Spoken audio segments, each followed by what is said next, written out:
ఓం గం గణపతయే నమః. స్వర్ణలక్ష్మి నమస్తే అస్తు. పరబ్రహ్మ స్వరూపిణి రాజ్యం దేహి ధనం దేహి సర్వకామాంచ దేహి మే. ఏప్రిల్ మంత్లో 2-3 రకాలైన విశిష్టతలు ఉన్నాయి. చాలా ముఖ్యం అందరూ తెలుసుకోవటం. ఈ మంత్లో జ్యోతిష శాస్త్రం ప్రకారం చూసుకుంటే 4 గ్రహాలు మారుతూ ఉన్నాయి. సూర్యుడు, కుజుడు, ఈ 2 క్రూర గ్రహాలు ఇవి మారుతూ ఉన్నాయి. బుధుడు, శుక్రుడు కూడా మారుతూ ఉన్నాయి. ఇవి శుభగ్రహాలు అనుకోవచ్చు. ఈ 4 యొక్క గ్రహాల యొక్క పరిస్థితిని, వాటి యొక్క స్థితిగతులను బట్టి ఈ మంత్ ఎలా ఉందో మనం చూద్దాం. ఇది కాకుండా ఇంకొకటి, ఈ మాసంలో మనకి అక్షయ తృతీయ ఉంది. 19వ తారీఖు వస్తుంది.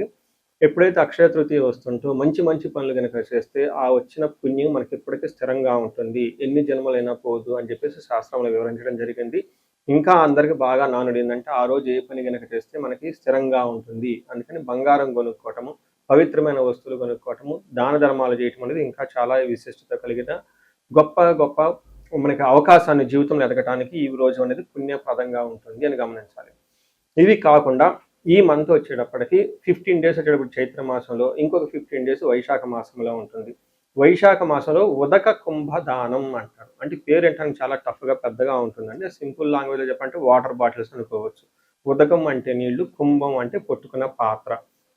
ఈ పాత్రలో కలిపి ఆ దానం కనుక చేయగలిగితే దాన్ని మహాపుణ్యం వస్తుంది అని చెప్తారు. అంటే ఎన్నో రకాల కర్మలన్నింటినీ ఇది పోగొడుతుంది అని చెప్తారు. ఉదాహరణకు మేము మా క్లయింట్కి ఒకళ్ళకి బెంగళూరులో ఈ ఉదక కుంభదానాన్ని 2-3 సంవత్సరాల క్రితం చేస్తాము.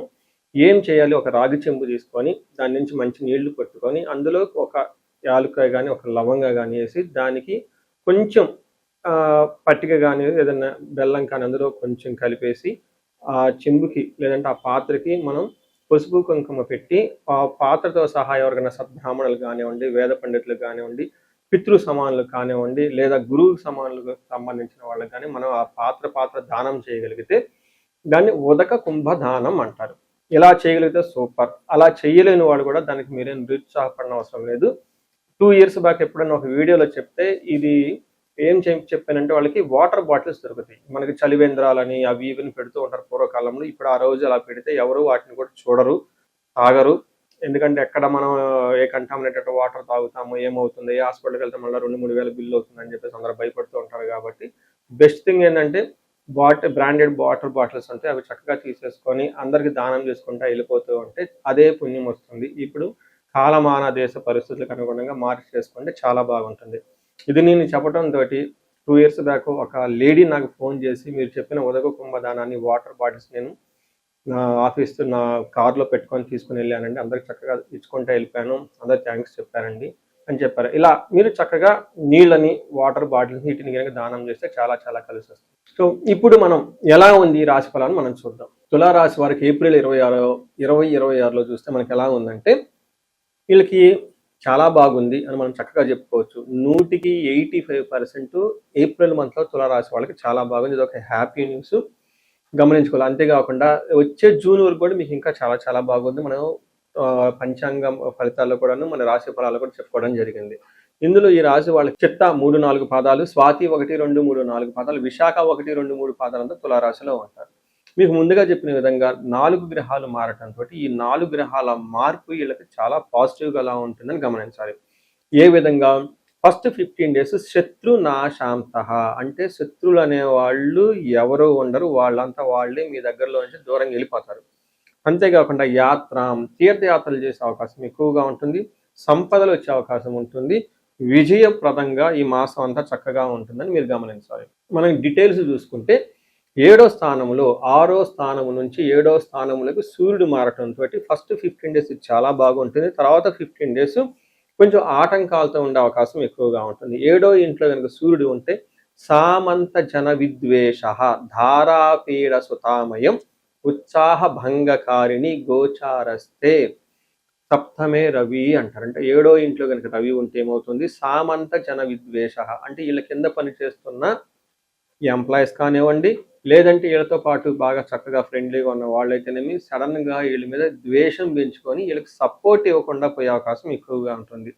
అంతేకాకుండా ఉత్సాహ భంగకారిణి, మీరు ఎనర్జెటిక్గా మంచి ఎనర్జెటిక్ ఒక హై లెవెల్ అంబిషన్తో ముందుకు వెళ్ళిపోదామని పెద్ద పెద్ద ప్లానింగ్లు పెట్టుకొని ముందుకు వచ్చి కూర్చుంటే మీకు ఏదో ఒక విధంగా మీ యొక్క ఉత్సాహాన్ని అనగగొట్టడానికి మిమ్మల్ని అనవసరమైన ఆటంకాలు క్రియేట్ చేసే వాళ్ళు ఎక్కువ ఉంటారని గమనించాలి.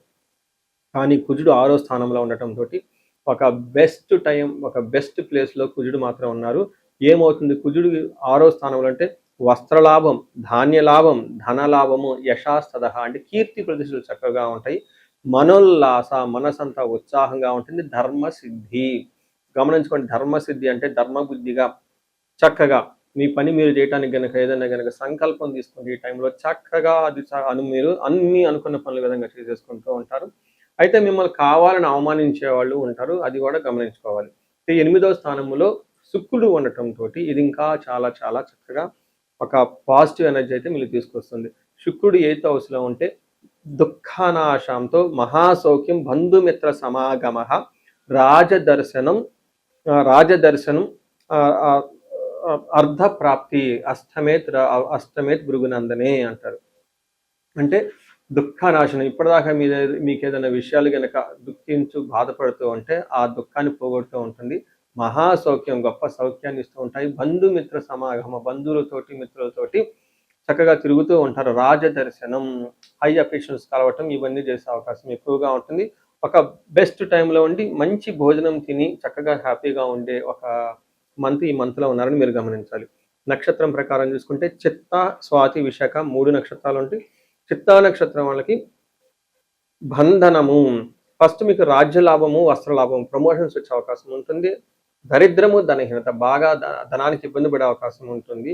బంధించబడినటువంటి పరిస్థితి అంటే ఒక కన్ఫ్యూజ్ అయిన పరిస్థితిలో కూడా ఉండే అవకాశం ఉంటుంది. ఫ్యూచర్ గురించి ఆలోచించడము, ఇండియాలో ఉందామా లేదంటే అబ్రాడ్లో ఉందామా, లేదా యూఎస్ నుంచి ఇండియా వద్దామా, లేదంటే జాబ్ చేసుకుందామా, లేదా జాబ్ను వదిలేసి ఏదైనా బిజినెస్ చేసుకుందామా, ఇలా ఆలోచనల గురించి ఎక్కువగా ఉండే అవకాశం ఉంటుంది. స్వాతి నక్షత్రం వాళ్ళకి ధన ప్రాప్తి, జయము, రాజ్యలాభము చక్కగా పాజిటివ్ సైడ్లో ఉన్నాయి. నెగటివ్ సైడ్లో చూస్తే రోగము, బంధనము, దరిద్రము. రోగము, బంధనము, దరిద్రము అంటే మీకు ఫైనాన్షియల్గా ఇబ్బందులతో పాటు హెల్త్ కాంప్లికేషన్స్ తీసుకొని వచ్చేసి వీటితో పాటు మీకు రాజ్యలాభము, ప్రమోషన్ తీసుకొచ్చే అవకాశం ఉంటుంది. బంధనము, బంధించబడినటువంటి పరిస్థితి ఉంటుంది. అంటే ఫ్యూచర్ గురించి డెసిషన్ తీసుకోలేక కొంచెం ఇబ్బందులు పడే అవకాశం ఉంటుందని గమనించాలి. విశాఖ నక్షత్రం వాళ్ళకి జయప్రదంగా ఉంటుంది, ధనప్రాప్తి చక్కగా ఉంటుంది. అయితే కొంచెం నెగిటివ్ సైడ్లో వీళ్ళకి హెల్త్, బంధనము, ధనహీనత, ఫైనాన్షియల్కి ఇబ్బంది పడే అవకాశం ఉంటుంది. వీటితో పాటు విశాఖ నక్షత్రం వాళ్ళకి పర్టికులర్గా కార్యహాని, అనుకున్న పనుల్లో విజయం జరగక ఇబ్బందులు పడే అవకాశం ఉంటుందని గమనించాలి. సో చూశారు కదండి, ఈ రాశి వాళ్ళకి ఒక రకంగా దాదాపు ఒక 85% అన్ని విధాలుగా చాలా బాగుంది. చక్కటి మంత్లో ఉన్నారు. ఒక ఫైనాన్షియల్గా విషయం మాత్రం కొంచెం జాగ్రత్తగా ఉంటే మిగతా అన్ని విషయాల్లో అనుకూలంగా ఉంటుందని గమనించాలి. సో ఈ రాశి వాళ్ళకి అష్టైశ్వర్యాలకు, భోగభాగ్యాలు కలగాలని చెప్పేసి నేను కోరుకుంటున్నాను. ఇది కాకుండా ఇండివిడ్యువల్గా మీ లైఫ్లో ఏదైనా కనుక సమస్య మీరు కనుక ఛాలెంజెస్ ఫేస్ చేస్తూ ఉంటే ఒక్కసారి మీ జాతక చక్రాన్ని చూపించుకోవడం చాలా ఇంపార్టెంట్. ఎవరికైతే ఏజ్ 35 to 40 ఉండి కెరియర్లో చాలా బాగున్నారు, తర్వాత అకాడమిక్స్లో చాలా బాగా రాణించారు, అనుకోకుండా అన్ఎక్స్పెక్టెడ్గా ఈ టైంలో మీరు కొన్ని ఇబ్బందులు పడుతున్నారు, తర్వాత కెరీర్ అంతా ఆగిపోయింది, విషయం ఏంటో మీకు అర్థం కావట్లేదు, లేదంటే రకరకాల ప్రాబ్లమ్స్ ఉన్నాయి కానీ మీరు ఫేస్ చేస్తూ ఉంటే ఈ టైంలో జాతకం చూపించుకోవాల్సిన ఆవశ్యకత అంతా ఉంటుంది. మీకు ఎవరికైనా ఆర్థికంగా బాగా ఇబ్బందులు ఉంటే స్వర్ణలక్ష్మి విశేష హోమం చేయించుకుంటే చాలా బాగుంటుంది. శత్రు బాధలు విపరీతంగా ఉన్నారు, కోర్టు వ్యవహారాల ప్రాబ్లంగా ఉంది అనుకుంటే చండీ హోమము, నవచండీ హోమం, చండీ పారాయణ చేస్తే చాలా బాగుంటుంది. ఇవి కాకుండా ఇంకా ఎవరికైనా మీకు భార్యాభర్తల మధ్య అన్యోన్యత గురించి అన్యోన్య దాంపత్య పాశుపత అభిషేకం చేయించుకోవటం, ధనం నిలబడటానికి కుబేర పాశుపత అభిషేకము, హెల్త్ కాంప్లికేషన్స్ ఉంటే ఎవరికైనా అమృత మృత్యుంజయ పాశుపత అభిషేకము, హోమాలు ఇవన్నీ చేయించుకుంటూ చాలా బాగుంటుంది. సో ఎక్కడికైనా సరే మీకు ఏదైనా సమస్య అనిపించినా, పిల్లలు అకాడమిక్స్లో రాణించుకోవాలన్నా కానీ వాళ్ళకి సంబంధించి మేధా దక్షిణామూర్తి హోమాన్ని జపం చేయించుకుంటే చాలా బాగుంటుంది. సో మీకు ఇందాక చెప్పిన విధంగా 35 to 45 ఉండి సరిగ్గా గ్రోత్ లేకుండా ఉంటే ఒక్కసారి మీ హారోస్కోప్ చెక్ చేయించుకొని ఏమైనా శాపాలు ఉన్నాయా, గ్రహ దోషాలు ఉన్నాయా అవి చూపించుకొని ఆ యొక్క సమస్య తీవ్రతను బట్టి రెమెడీస్, పరిహారాలు చేసుకోగలిగితే ఈ రాశి వాళ్ళకి జీవితం 10 రెట్లు ముందెళ్ళే అవకాశం ఎక్కువగా ఉంటుంది. ఈ రాశి వాళ్ళకి అష్టైశ్వర్యాలు కలగాలని, భోగభాగ్యాలు కలగాలని చెప్పేసి నేను కోరుకుంటున్నాను. నమస్తే.